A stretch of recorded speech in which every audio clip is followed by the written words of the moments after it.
नमस्ते। आज हम एक ऐसे इंसान के बारे में जानेंगे जिसने पूरी दुनिया को एक नया नजरिया दिया। गौतम बुद्ध। सिद्धार्थ गौतम एक राजकुमार जिन्होंने राजपाट छोड़कर सच्चाई की तलाश की, बुद्धत्व प्राप्त किया और दुनिया को दुहक्खों से मुक्ति का रास्ता दिखाया। बुद्ध ने जो ज्ञान दिया वो किसी किताब या मान्यता से नहीं बल्कि खुद के अनुभव से आया था। उनकी बातें आज भी उतनी ही महत्वपूर्ण हैं जितनी पहले थीं। ये ज्ञान हमें जिंदगी, मौत और उसके पार की सच्चाई से रूबरू कराता है। इस वीडियो में हम गौतम बुद्ध के जीवन और उनकी शिक्षाओं को समझेंगे, उनके विचारों को जानेंगे और देखेंगे कि कैसे ये ज्ञान हमें एक अच्छा और शांत जीवन जीने में मदद कर सकता है। धर्म, ये शब्द अक्सर पूजा पाठ और रीति रिवाजों से जोड़ा जाता है, लेकिन बुद्ध ने इसे एक नया मतलब दिया। उनके लिए धर्म कोई अंधविश्वास नहीं बल्कि सच्चाई की खोज और खुद को पहचानने का रास्ता था। यह कोई मान्यता नहीं बल्कि एक एक्सपीरियंस था जो जिंदगी और मौत के सच से परिचित कराता था। बुद्ध ने 4 आर्य सत्य बताए जो दुहुक के कारण दुहुक से मुक्ति और दुहुक से मुक्ति का रास्ता बताते हैं। यह कोई थ्योरी नहीं बल्कि एक प्रैक्टिकल रास्ता है जिस पर चलकर हम अपने दुहुकों की जड़ तक पहुंच सकते हैं और उनसे छुटकारा पा सकते हैं। बुद्ध का धर्म किसी भगवान की पूजा या किसी किताब में अंधविश्वास नहीं बल्कि खुद को जानने और जिंदगी के सच को एक्सपीरियंस करने का रास्ता है। यह एक ऐसा रास्ता है जो हमें अनजान से जानकार की ओर, बंधन से आजादी की ओर ले जाता है। बुद्ध के धर्म में दया और अहिंसा का बहुत महत्व है। यह हमें सभी के प्रति प्रेम और दया का भाव रखने और किसी को भी तकलीफ न पहुंचाने की प्रेरणा देता है। यह हमें एक ऐसा जीवन जीने की प्रेरणा देता है जो सबके लिए अच्छा हो। बुद्ध का धर्म सिर्फ एक धर्म नहीं बल्कि जिंदगी जीने का एक तरीका है। यह हमें अपने मन को समझने, अपनी भावनाओं को कंट्रोल करने और एक संतुलित और शांत जीवन जीने की कला सिखाता है। यह हमें दिखाता है कि सच्ची खुशी बाहरी चीजों में नहीं बल्कि हमारे अंदर ही है। बुद्ध का धर्म सभी के लिए है, चाहे वो किसी भी धर्म, जाति या समाज से हो। यह एक सार्वभौमिक सत्य है कि दुख सभी को होता है और दुख से मुक्ति का रास्ता सभी के लिए खुला है। बुद्ध की शिक्षाएं आज भी उतनी ही महत्वपूर्ण हैं जितनी पहले थीं। यह हमें एक ऐसा जीवन जीने की प्रेरणा देती हैं जो अर्थपूर्ण, शांत और सभी के लिए अच्छा हो। अध्यात्म, बहुत से लोगों के लिए यह शब्द मंदिरों, मस्जिदों और धार्मिक स्थलों की तस्वीरें मन में लाता है, लेकिन बुद्ध के लिए अध्यात्म का मतलब था खुद के अंदर की यात्रा, खुद को जानने की कोशिश। यह एक ऐसी यात्रा थी जो बाहर नहीं बल्कि अंदर की ओर जाती थी। बुद्ध ने कभी भी किसी भगवान की पूजा पर जोर नहीं दिया। उनका कहना था कि सच्चाई को खोजना है तो हमें अपने अंदर झांकना होगा, हमें अपने मन को समझना होगा, अपनी इच्छाओं, अपने गुस्से, अपने मोह को समझना होगा।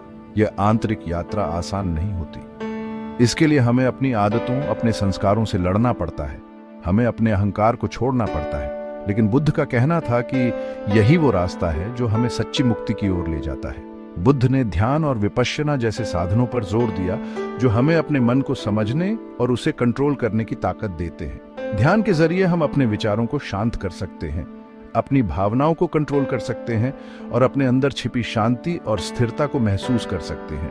अध्यात्म कोई दर्शन नहीं बल्कि एक एक्सपीरियंस है। यह एक ऐसी स्टेज है जहां हम अपने बारे में, जिंदगी के बारे में और इस दुनिया के बारे में गहरी समझ हासिल कर लेते हैं। यह एक ऐसी स्टेज है जहां हम अपने दुखों से मुक्त हो जाते हैं और सच्ची खुशी और शांति को एक्सपीरियंस करते हैं। बुद्ध का अध्यात्म हमें याद दिलाता है कि हम सब कुछ पाने के चक्कर में लगातार बाहर भागते रहते हैं, लेकिन जिस खुशी की हमें तलाश है वो तो हमारे अंदर ही छिपी है। बस जरूरत है तो अपने अंदर झांकने की, खुद को जानने की। बुद्ध का अध्यात्म हमें एक ऐसा जीवन जीने की प्रेरणा देता है जो सार्थक हो, जो शांतिपूर्ण हो और जो दूसरों के लिए अच्छा हो।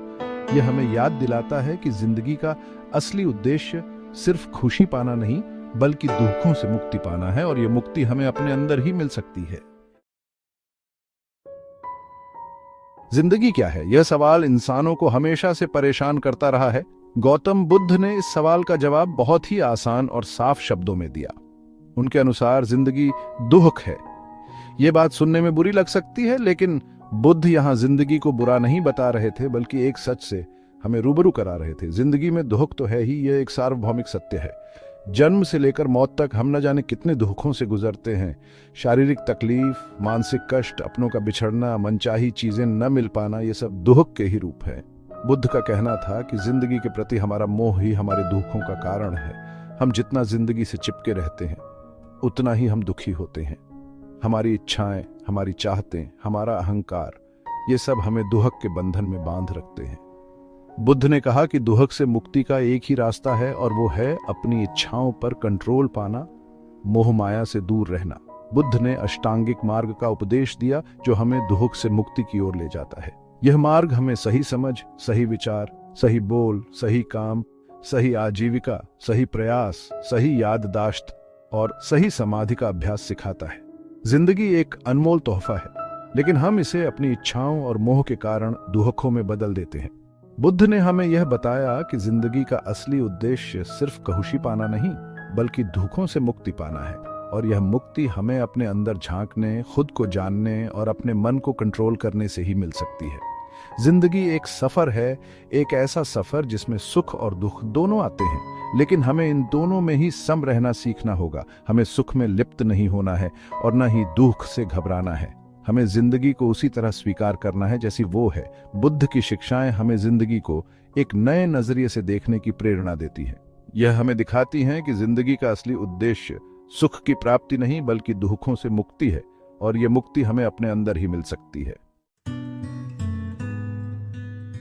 भगवान है या नहीं, यह सवाल इंसानों को हमेशा से परेशान करता रहा है, लेकिन गौतम बुद्ध ने इस सवाल का कोई सीधा जवाब देने से हमेशा ही परहेज किया। उनका कहना था कि इस सवाल का जवाब ढूंढना उतना जरूरी नहीं है जितना यह ढूंढना कि हम कौन हैं, जिंदगी का मकसद क्या है और हम कैसे दुखों से मुक्ति पा सकते हैं। बुद्ध का मानना था कि भगवान के होने न होने पर बहस करने से हमें कोई फायदा नहीं होने वाला। यह एक ऐसा झगड़ा है जो कभी खत्म नहीं हो सकता।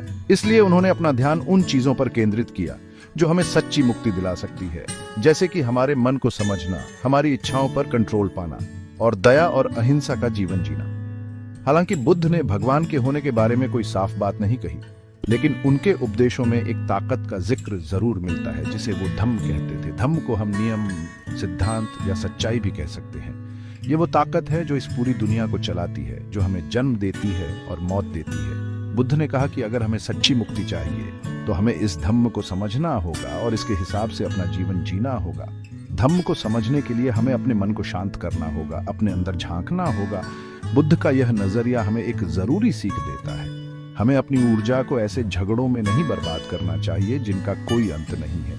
इसके बजाय हमें अपना ध्यान उन चीजों पर केंद्रित करना चाहिए जो हमें सच्ची खुशी और शांति दिला सकती है। भगवान है या नहीं, ये एक व्यक्तिगत विश्वास का मामला है, लेकिन बुद्ध की शिक्षाएं हमें यह जरूर सिखाती हैं कि हमें अपना जीवन दया, प्रेम और अहिंसा के साथ जीना चाहिए, चाहे हम किसी भी धर्म को माने या न माने। बुद्ध का भगवान के बारे में चुप रहना हमें यह संदेश देता है कि हमें अपना ध्यान बाहरी चीजों पर लगाने से ज्यादा जरूरी है अपने अंदर झांकना, खुद को जानना। यही वो रास्ता है जो हमें सच्ची शांति और मुक्ति की ओर ले जा सकता है। ध्यान, आज यह शब्द बहुत ही आम हो गया है। लोग तनाव कम करने, एकाग्रता बढ़ाने और शांति पाने के लिए ध्यान करते हैं, लेकिन गौतम बुद्ध के लिए ध्यान का मतलब कुछ और ही था।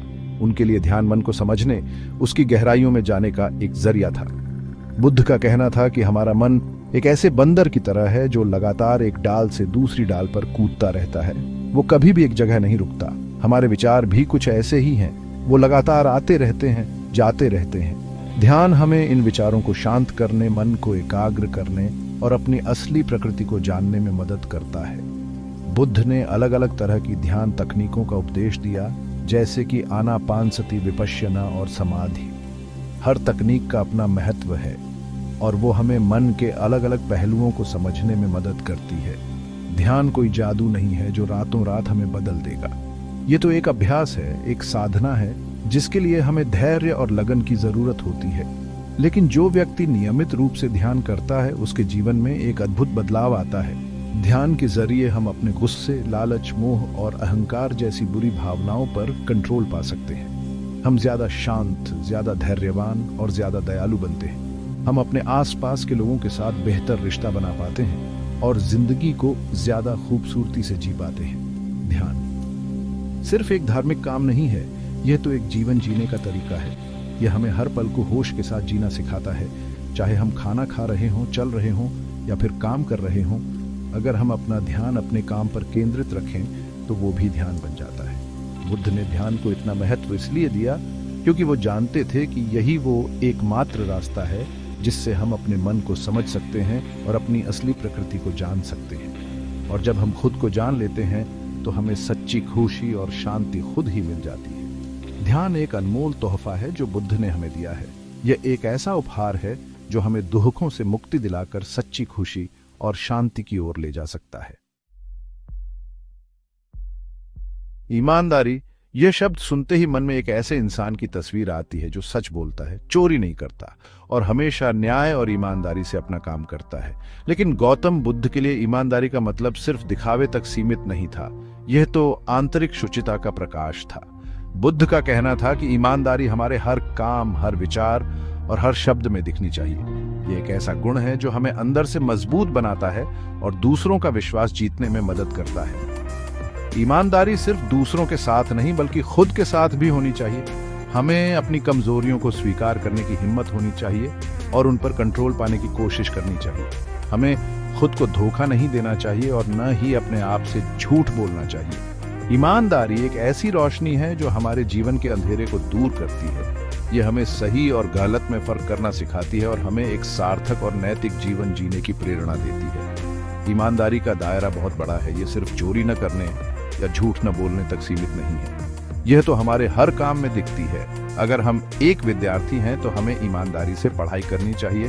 अगर हम नौकरी करते हैं तो हमें अपना काम ईमानदारी से करना चाहिए। और अगर हम व्यापार करते हैं तो हमें ईमानदारी से अपना व्यापार करना चाहिए। ईमानदारी एक ऐसा गुण है जो हमें अंदर से खूबसूरत बनाता है। यह हमें एक अच्छा इंसान बनाता है और हमें दूसरों के लिए प्रेरणा का स्रोत बनाता है। बुद्ध का कहना था कि जो व्यक्ति ईमानदारी से जिंदगी जीता है वो कभी भी डर और चिंता से परेशान नहीं रहता, क्योंकि उसे खुद पर भरोसा होता है। ईमानदारी एक ऐसा बीज है जो हमारे जीवन में सुख, शांति और संतोष रूपी फल देता है। यह हमें एक ऐसा जीवन जीने की प्रेरणा देता है जो अर्थपूर्ण, नैतिक और दूसरों के लिए अच्छा हो। व्यवहार, यह शब्द हमें तुरंत ही हमारे आचरण, हमारे बोलचाल और हमारे रवैये की याद दिलाता है। लेकिन गौतम बुद्ध के लिए व्यवहार का मतलब कुछ ज्यादा ही गहरा था। उनके लिए व्यवहार सिर्फ दिखावा नहीं था, यह तो हमारे मन की अभिव्यक्ति था। बुद्ध का कहना था कि हमारा व्यवहार हमेशा ही करुणा और अहिंसा पर आधारित होना चाहिए।